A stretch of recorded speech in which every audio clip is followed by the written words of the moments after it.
tanam di sini, kita tanam sayur, daun bawang, jahe, jagung, dan sebagainya. Kalau sebagai petani kita harus sabar dan kita harus konsisten untuk mengerjakan itu. Bertani itu sangat menjanjikan sekali. Halo pendengar dan pemirsa, kita jumpa lagi di podcast RRI Biak. Kali ini dengan suasana yang baru di awal tahun ini, seperti yang Anda saksikan kita berada di luar studio, di mana kita berada di milik saung ya, milik salah satu petani yang ada di Kampung Moibaken, Distrik Iendi Dori. Kali ini pendengar dan pemirsa kita akan membahas topik seputar dunia pertanian dengan topik bersama petani jalin kemitraan yang lebih baik. Kali ini sudah hadir salah satu narasumber ya, Bapak Iswanto, merupakan petani di Kampung Moibaken, Distrik Iendi Dori. Apa kabar Pak Iswanto?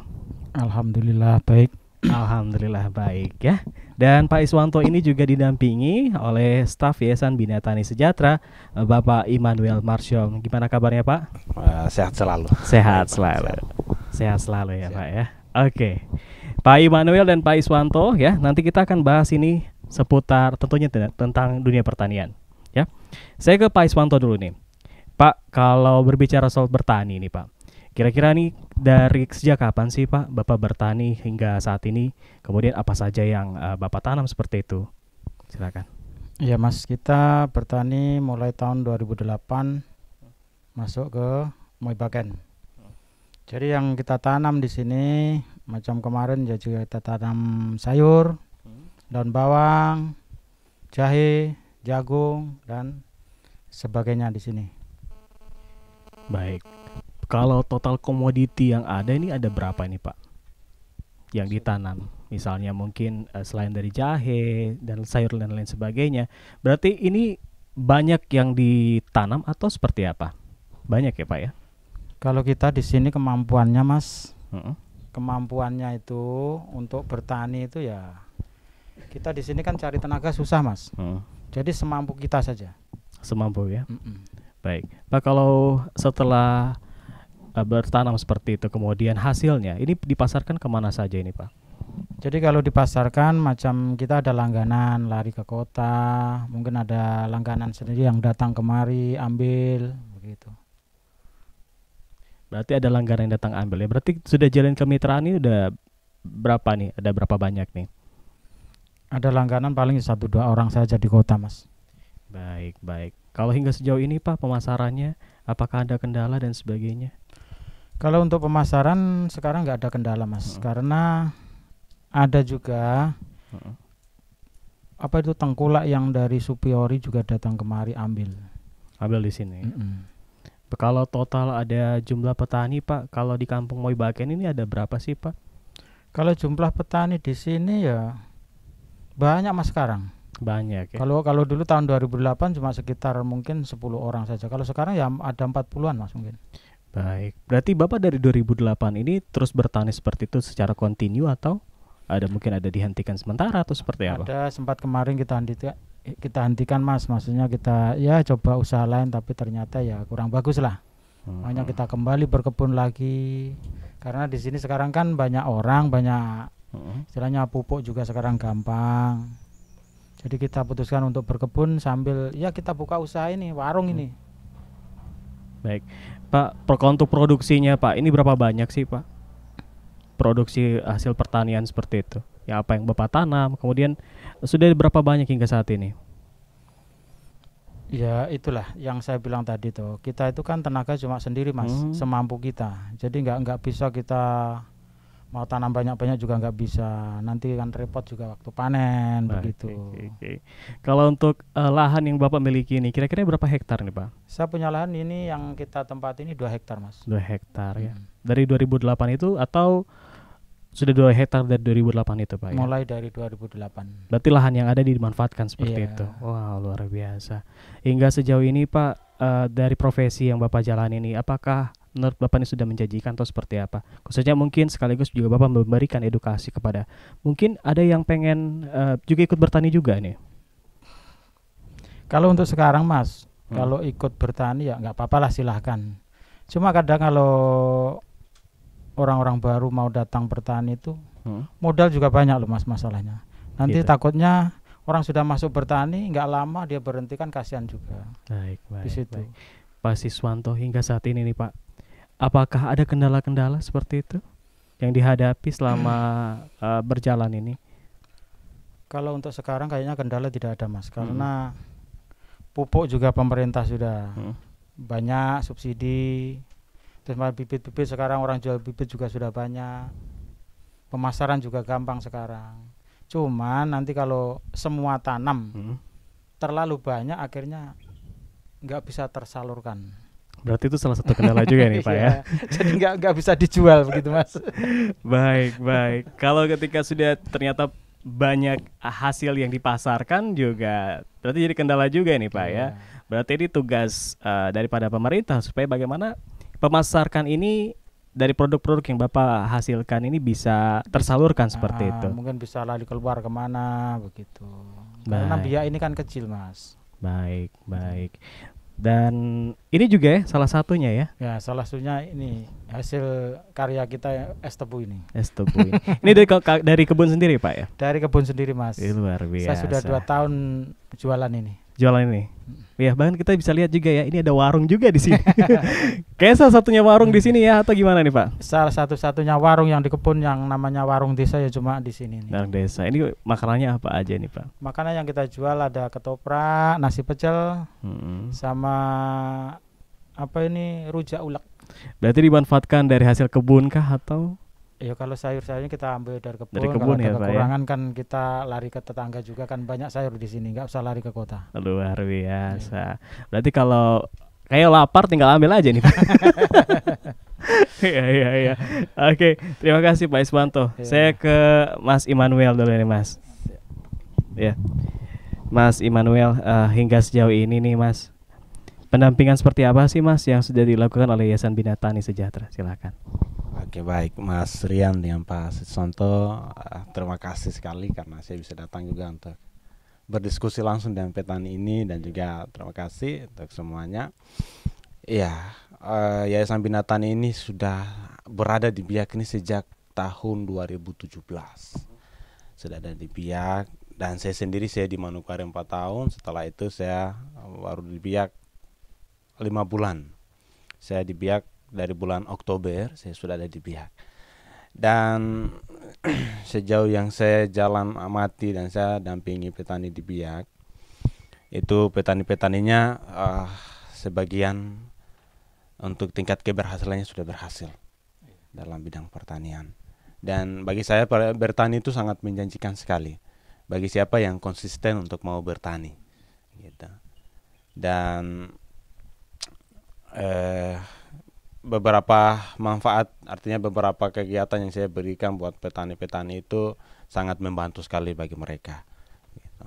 Mungkin itu dari saya Pak Mas Rian.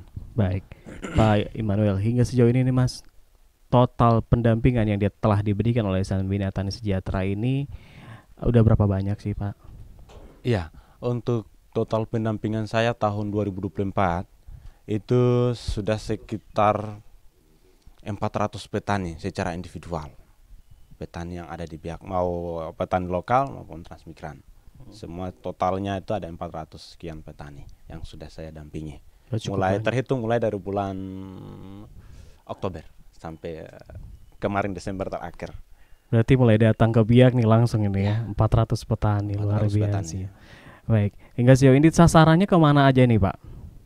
Sasarannya saya kalau di Bina Tani saya sasarannya itu kepada petani-petani lokal dan petani transmigran, tapi kami fokusnya pada sayur-sayuran gitu. Jadi tanaman sayur-sayuran berupa cabai, kangkung, bayam, dan yang lain-lain. Pokoknya berupa sayur-sayuran. Berupa sayur-sayuran ya.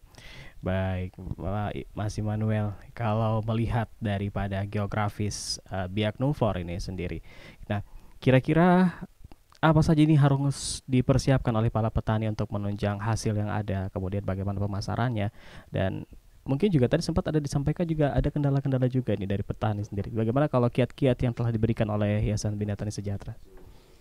Iya, kalau kita bicara soal letak geografis, memang kalau Biak ini orang kenal dengan kota karang panas. Iya.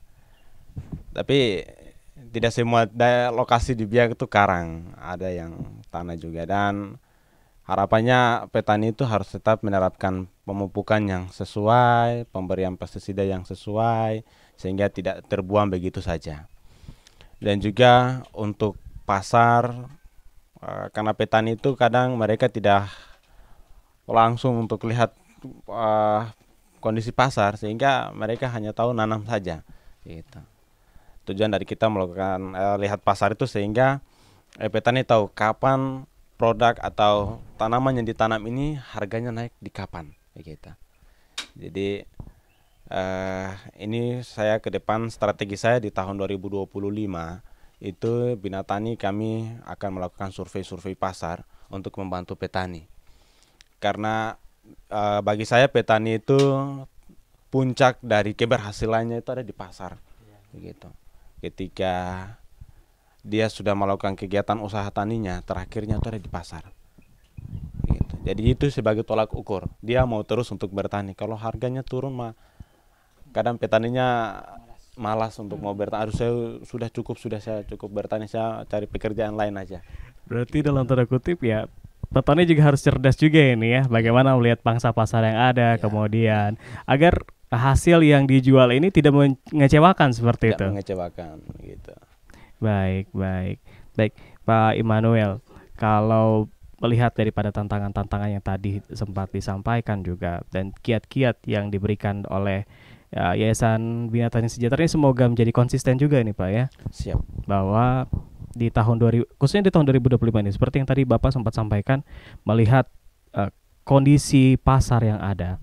Ya, kan kita tahu bahwa fluktuasi itu terus terjadi, naik turun ya, kemudian kadang hasil juga tidak maksimal yang dirasakan oleh petani. Apalagi juga wabah atau ancaman hama dan sebagainya. Itu bagaimana nih cara agar petani mereka bisa mengatasi hal itu? Iya. Kalau soal hama penyakit memang itu adalah salah satu tantangan buat petani, begitu. Kalau kita menanam cabai, petani hama yang sering sampai sekarang saya juga harus masih menjadi PR besar buat saya di Bina Tani itu lalat buah ya Pak. Iya. Karena lalat buah ini ya dia sangat merugikan petani sekali. Betul. Dan ya saya selalu melakukan kunjungan, pembinaan, merekomendasikan pestisida, insektisida untuk obat-obatan yang membantu untuk menangani persoalan itu. Dan juga saya buat POC, pestisida organik cair. Mungkin dari daun kelor, gamal dan lain-lain. Saya buat dari daun pepaya, terus saya rekomendasikan untuk petani untuk menggunakan itu. Karena ya kemarin saya ketemu petani di toko tani, katanya pupuk mahal, obat-obat mahal, sayur murah di pasar. Nah, jadi tujuan saya dalam melakukan kegiatan POC ini, pupuk organik cair ini juga membantu supaya mengurangi pengeluaran petani dalam membeli pestisida atau obat-obatan, karena kita membeli dalam jumlah banyak juga mengeluarkan biaya yang besar. Betul ya. Tapi berarti ini juga harapan juga ya bahwa pemerintah harus melihat kemudian mungkin memberikan bantuan seperti itu khususnya di pupuk ya. Oke. Kalau dari Pak Iswanto ya, hingga sejauh ini Pak, komoditi yang menjanjikan dari Kampung Moibaken ini apa nih Pak? Kalau sekarang ini Mas, ini jahe dengan daun bawang Mas sekarang Mas. Jahe dan daun bawang. Iya. Itu di kisaran berapa harganya? Kalau daun bawang sekarang harganya kalau nggak salah kemarin itu 75.000 per kilo Mas. Terus daun bawang jahe kemarin saya dengar itu ada tetangga yang jual itu 45.000 per kilo Mas. Gitu. Begitu. Berarti Bapak langsung pasarkan ke pasar atau? Yang kemarin diambil orang Supior itu 45.000 Mas. 45.000. Baik. Kalau dari Yayasan Bina Tani Sejahtera sendiri, kira-kira apa sih yang menjanjikan komoditi khususnya melihat geografis yang ada di Biak Numfor? Ya, kalau untuk yang menjanjikan untuk petani, artinya komoditi yang menjanjikan, saya kira jahe juga menjanjikan, daun bawang juga menjanjikan, dan rata-rata petani di Biak itu semua hampir menanam cabai, rica. Ya, rata-rata petani, karena memang rica itu harganya itu ya paling turun 50.000 per kilo. Dia naik itu bisa tembus sampai 100 lebih ribu per kilo. Jadi saya kira itu sangat menjanjikan, salah satu komoditi yang memang sangat menjanjikan di bidang pertanian, terutama di hortikultura atau sayur-sayuran. Berarti bisa meningkatkan pendapatan juga ini ya, untuk Pendapatan. khususnya untuk petani. Baik, terima kasih. Saya ke Pak Iswanto lagi nih Pak. Pak, hingga sejauh ini pendapatan yang dihasilkan oleh Bapak ini kira-kira sudah berapa banyak? Kita itu rajin untuk menanam, hasilnya juga lumayan. Tapi kalau malas-malas, banyak juga orang malas-malas di sini juga enggak. Berarti ya seperti kayak pepatah zaman dulu ya Pak, rajin pangkal pandai. Iya. Karena ada Mas orang yang tinggal di kebun ini saja bingung katanya, aduh Iya, nggak iya. ada pekerjaan, maunya lari ke kota, nanti mungkin kerja jadi kuli bangunan, kan ada juga Mas. Betul ya. Tapi kalau kita tuh sudah, kita hidup di sini ya di sini. Jadi bagaimana konsistensi itu diperlukan ya Iya. Pak ya, bahwa ya walaupun mungkin hasilnya kecil dulu nih, Ya. tidak langsung besar Nggak- dulu ya. nggak ada Mas, kita harus anak kecil saja merangkak dulu nanti baru berjalan, maka kita langsung lari kan nggak mungkin Betul Mas. ya Pak ya. Jadi bagaimana nih apa yang bisa saya tangkap dari Pak Iswanto adalah bagaimana kita memulai hal-hal yang kecil Iya. dulu ya. Konsistensi itu diperlukan. Oke. Mungkin ada tambahan dari Pak Immanuel, silakan. Oke, siap. Kalau dari saya, dalam kita mengerjakan atau melakukan satu usaha tani, satu hal yang penting sekali adalah kekonsistenannya kita dalam melakukan usaha tani, karena membutuhkan kesabaran. Padi yang ditanam hari ini tidak mungkin dipanam pagi, tidak mungkin kita panen sore, tidak ada cerita. Kita tanam cabai tidak mungkin kita tanam pagi ini panen sore, tidak ada. Dia membutuhkan proses. Jadi pasti di tengah jalan juga ada tantangan berupa hama, penyakit, pupuk. Maka dari itu, kalau sebagai petani kita harus sabar dan kita harus konsisten untuk mengerjakan itu. Begini, bertani itu sangat menjanjikan sekali. Kangkung bilang begini, kalau seandainya kangkung bicara, dia bilang begini, kau tanam saya besok kasih kau 5.000 satu ikat. Pasti. Itu dia menjanjikan. Tidak bisa tidak. Satu ikat sayur kangkung sudah bisa ada 5.000. Coba kita kalikan, kalau kita punya luasan hektar, 1 hektar, 2 hektar, kita mengerjakan kegiatan pertanian, ya Bapak Ibu tinggal hitung-hitung saja. Mungkin dari saya begitu Mas Rian. Jadi bagaimana profesi ini cukup menjanjikan juga, tetapi konsistensi itu yang diperlukan. Konsistensi itu yang diperlukan. Baik. Semua orang butuh makan Mas Rian. Ini kita Betul. bicara soal perut ini. Petani itu nggak ada terdepan untuk kita semua. Dia jago sampai untuk tidak makan, minta maaf. Kok duduk di belakang, gitu Mas Rian. Baik. Kalau dari Yayasan Bina Tani sendiri nih Pak, hingga sejauh ini tentunya terkait dengan pendampingan dan juga kiat-kiat yang telah diberikan. Kemudian bagaimana dengan hasil pendapatan dari petani ini sendiri? Kalau dari sisi Yayasan Bina Tani melihatnya seperti apa setelah dilakukan pendampingan oleh Yayasan Bina Tani? Iya. Kalau dari sisi pendapatan, sejauh yang saya dampingi di Biak, untuk tanah komoditi cabai itu petani rata-rata dalam 50 pohon dan 100 pohon itu ya paling tinggi itu sekitar sekali dia jual, panen dan jual itu sampai bisa 5 juta. Wow, Gitu. luar biasa. Sekali panen untuk petani cabai. Yang itu yang karena dalam rencana usaha tani yang sering saya buat rincian segala macam. Terus setelah saya dampingi sampai kami panen, saya antar sampai di pasar, ya keuntungannya seperti itu, Mas. Baik. Ya. Kalau Yayasan Bina Tani sendiri pendampingannya di mana saja nih Pak? Apakah daerah Moibak ini sudah tercover seperti itu? Oke, ya karena kalau di Yayasan Bina Tani memang kami daerah sini, terutama Moibaken, memang baru kali ini saya datang, tapi saya baru kaget juga karena banyak petani. Saya biasa sampai di Suneri, di Wirmaker, ke sebelahnya lagi saya bisa kunjungi situ. Tadi baru kita masuk, saya lihat wah ini bisa, saya harus datang untuk dampingi juga di sini. Dari Bina Tani juga harus datang untuk dampingi petani di sini, karena saya dari Pak Santo saya dengar bagus sekali. Dia orangnya mau konsisten untuk bertani. Harapannya sih bukan hanya Pak Santo sendiri, tapi seluruh masyarakat Biak Numfor yang bertani harus punya konsisten untuk mau bertani. Begitu Mas Rian. Oke. Tidak terasa nih Pak, waktu kita sudah mau selesai. Kira-kira apa nih yang menjadi pesan dan juga harapan di closing statement kali ini? Mungkin ada bantuan apa. Kalau bantuan sebetulnya nggak terlalu ini Mas. Yang penting kita belanja itu ada. Baik. Karena nanti terlalu mahal begitu loh Mas. Berarti bagaimana melihat harga seperti Iya, itu? sekarang yang jadi masalah kalau orang di sini Mas, obat-obatan Mas. Hmm. Kalau kita belanja di pasar itu obat itu harganya mahal sekali. Makanya sekarang banyak sekali orang yang beli online. Tapi kadang online juga dapat palsu Mas. Itu yang jadi masalah. baik. Oke, terima kasih Oke. Pak Iswanto. Saya ke Pak Manuel lagi. Mungkin apa nih yang menjadi pesan dan harapan? Pesan saya untuk petani biak semua, tetap semangat untuk bertani dan jangan malu untuk jadi petani. Betul. Karena bertani itu sangat menjanjikan. Oke. Mungkin dari saya begitu, Mas Rian. Baik. Bicara soal target di 2025, apalagi ini masih awal tahun ini, apa saja sih yang menjadi target-target? Silakan. Ya, untuk target saya di tahun ini ya saya akan terus mencari petani untuk saya dampingi dan saya akan membantu terus sampai petani itu berhasil dan sukses. Amin. Oke, dari Pak Iswanto, silakan. Targetnya sebetulnya kita mau tanam komoditi yang bagus Mas. Mau jahe kamawa, cuma ya sementara tenaga saja yang belum bisa ini. Oke, baik. Semoga ke depan nambah nih tenaganya ya, Pak ya. Tetap, iya. Oke, baik, terima kasih Pak Iswanto, Pak Immanuel, terima kasih ya. Nanti kita bincang-bincang lagi. Oke. Sekian podcast RRI Biak. Saya Tri Rian, Show Ika Sumasa.